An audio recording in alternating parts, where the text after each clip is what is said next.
Kampus Universitas Abul Yatama Aceh terbakar.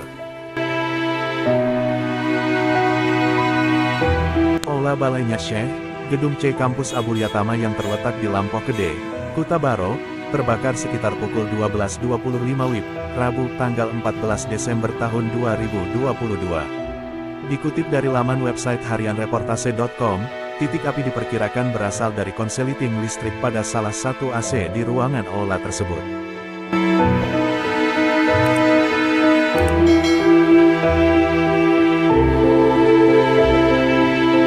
Api menjalar begitu cepat, sehingga sejumlah ruangan di sekitar dilahap si jago merah. Di lokasi terlihat 7 mobil pemadam kebakaran yang sedang berupaya memadamkan api.